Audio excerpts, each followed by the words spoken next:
এতিয়া মনটো ইমান দুখ লাগিছে বাবাগিৰি যাবলৈকে মন যোৱা নাই কিন্তু উপায়টো নাই আহিছিলোঁ যেনেকৈ বাবাই যে ইমানখিনিলৈকে আমাক আনিলে সেইটোৱে বহুত বহুত মানুহেতো বিচাৰে কিন্তু আহিব নোৱাৰে আহিলোঁ বাবা দৰ্শন ল'লোঁ কালিও ইনফেক্ট আমি ৰাতি আৰতি চালোঁ ৰাতি চ' তাতো দৰ্শন পালোঁ চ' তিনিদিনকৈ আমি দেখোন মানে তিনিবাৰকৈ আমি দৰ্শন পালোঁ তিনিবাৰকৈ আমি দৰ্শন ল'লোঁ এতিয়া আমি গৈ আছোঁ ত্ৰম্বকেশ্বৰ পৰা বাহে বাহে আমি যাম বম্বে সেয়াই ঠিক আছে ব'লক মনটো কিবা বৰ দুখ লাগিছে জানানে বাবাকে এৰি থৈ যাবলৈ মন নোযোৱা যে লাগিছে কিন্তু উপায় নাই ন যাবতো লাগিবই দিয়ক আমি যাবলৈ চিৰি এৰি দিবলৈ ওলালোঁ আৰু মনটো কিবা দুখ লাগিছে কিন্তু উপায় নাই বহুত ৰ'দ উপায় নাই কি কৰিব আৰু আহিছিলোঁ বাবাই যে ইমানখিনিলৈকে আনিলে সেয়াই বহুত সেয়াই ঠিক আছে দিয়ক এতিয়া আমি বম্বে যাম অন দ্য ৱে ত্ৰম্বকেশ্বৰ হৈ যাম তাৰপিছত বাবাকে দেখাই থাকিম ব'লক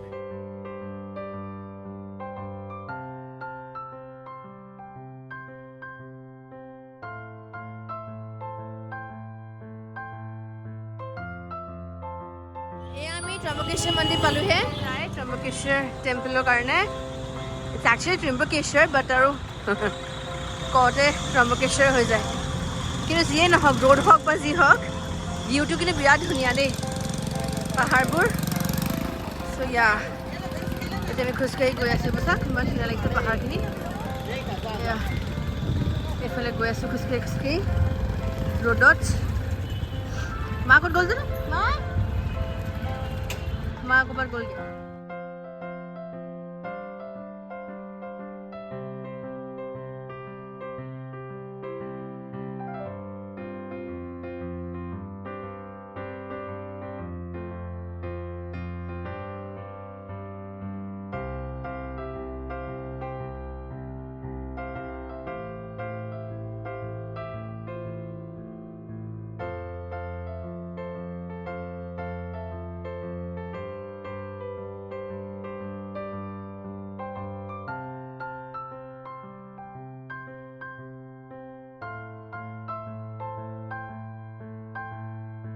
দুটা কিউ হয় এটা কিউ আপোনাৰ ফ্ৰী পাছ যেনেকৈ কামাখ্যাত আমাৰ ফ্ৰী পাছ থাকে না যেনেকৈ পইচা নিদিয়াকৈ ফ্ৰী এণ্ট্ৰি হয় আৰু এটা আছে আপোনাৰ 200 টকাকৈ পাৰ পাৰ্চন লয় সেইটো মানে আপোনাৰ ডনেশ্যন পাছ বুলি কয় চ' ডনেশ্যন পাছটোত মানুহ কম থাকে কিন্তু যোনটো ফ্ৰী পাছ মানে য'ত ফ্ৰী দৰ্শন হয় তাত আৰু মানুহ বেছি থাকে অফক'ৰ্ছ এতিয়া আমি সেই গৈ আছোঁ টিকেট ল'বৰ কাৰণে টিকেট লৈ গৈ ভিতৰত সোমালেহে গম পাম আৰু ভিতৰত কিমান মানুহ থাকে বা ভিতৰত কিমান ভিৰ হ'ব চ' এতিয়া আমি জাষ্ট গৈহে আছোঁ ভিতৰত ইমান ধুনীয়া দৃশ্যটো মানে লুক এট দ্য ভিউ বিৰাটেই ধুনীয়াখিনি বিৰাটেই গৰম আৰু ভৰি জ্বলি গৈছেগৈ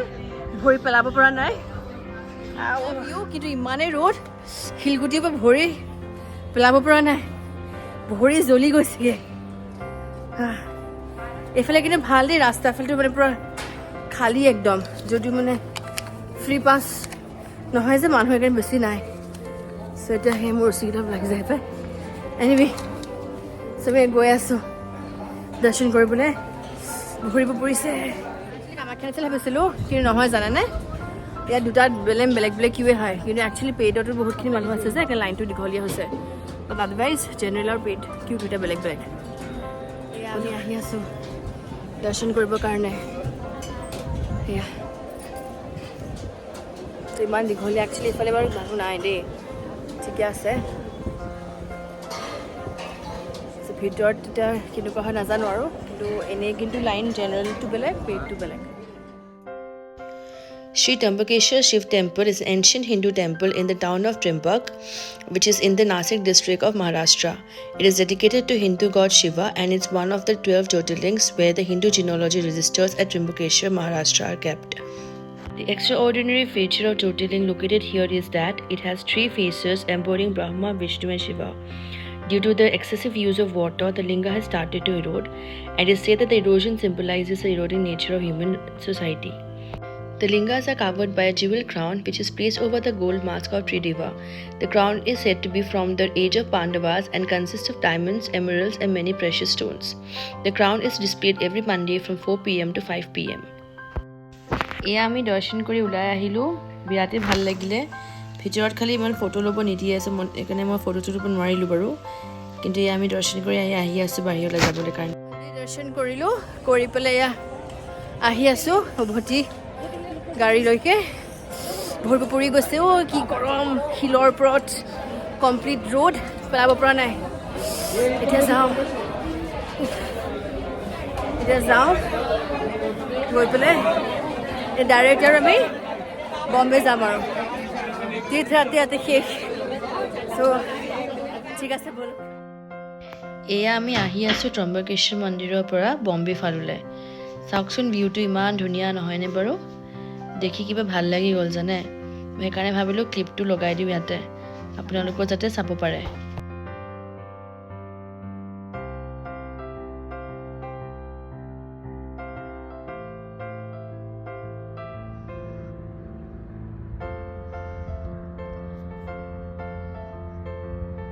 Hi friends, good afternoon. চাওক মোৰ কপালখন ত্ৰম্বকেশ্বৰ মন্দিৰত পৰা ওলাই আহোঁতে সৰু পোৱালি এটাই ক'লে কি দিদি লগালোঁ মই ক'লো নলগাওঁ কৈছে আচ্ছা লাগেগা বুলি লগাই দিছে মোক এনিৱে আমি আছোঁ এতিয়া নাচিক বম্বে হাইৱেত চ' ভোকো লাগিছিলে চ' তেনেকৈ মই একো খোৱা নাছিলোঁ ন আজি সেইকাৰণে এতিয়া আমি এখন হেৰিত লৈছোঁ মানে ৰেষ্টুৰেণ্ট এখনত ৰখাইছোঁ এতিয়া লাঞ্চ কৰিম ইয়াত লাঞ্চ কৰি পেলাই আমি নেক্সট ষ্টপ একেবাৰে ডাইৰেক্টলি বম্বে যাম আৰু ৱাশ্বিঙলৈ গ'ল গৰমে মুখখন ধুই আহোঁগৈ মই বহিছোঁ ইয়াতে কি পিয়'ৰ এণ্ড জয় বুলি পেলাই এখন ৰেষ্টুৰেণ্ট হয় পিয়'ৰ ভেজ ৰেষ্টুৰেণ্ট ইয়াতে মই যিমানবোৰ ৰেষ্টুৰেণ্ট আছে চব পিয়'ৰ ভেজ চ' সেয়াই এতিয়া আমি ইয়াতে লাঞ্চ কৰিম লাঞ্চ কৰি পেলাই আমি ডাইৰেক্ট আৰু মুম্বাইলৈ ওলাই যাম আৰু মানে ভাগৰ লাগিছে কেতিয়া যাম আৰু কেতিয়া শুম বুজি মৌমাখিৰো মনত পৰিছে পাই সোনকালে ঘৰ যাবলৈহে মন গৈছে এয়া আমি লাঞ্চ কৰিলোঁ লাঞ্চ কৰি পাণ খালোঁ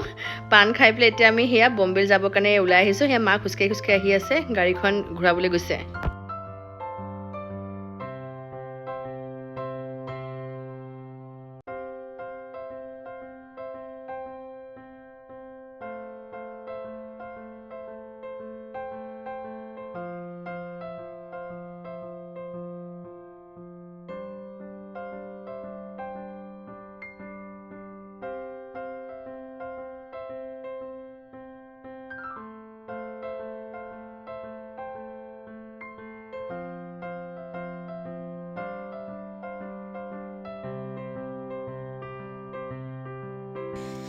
চ' ফাইনেলি আমি বম্বে পালোহি ৰাতিপুৱা 8টা বজাৰ পৰা আমি ঘূৰি আছিলোঁ ন ইমান ভাগৰ লাগিছিলে চ' সেইদিনাখন আমি ক'তো বেলেগকৈ নুফুৰিলোঁ আৰু জাষ্ট হোটেল চেক ইন কৰিলোঁ আৰু হোটেল চেক ইন কৰি পেলাই আমি সেইদিনাখন পূৰা শুলোঁ চ' মই সেই মাক বহাই থৈ পেলাই সেই হোটেল চেক ইন কৰাৰ পিছত ফটো এখন তুলিছিলোঁ তাকে মই ক্লিপটো লগাই দিছোঁ দেই ইমানে ভাগৰ লাগিলে আৰু ব্লগ বনোৱা নহ'লে চ' আজি ভিডিঅ'টো ইয়াতে সামৰিছোঁ যদি আপোনালোকে মোৰ ভিডিঅ'টো চাই ভাল পালে লাইক কৰিব শ্বেয়াৰ কৰিব আৰু মোৰ চেনেলটো ছাবস্ক্ৰাইব কৰি দিব বাই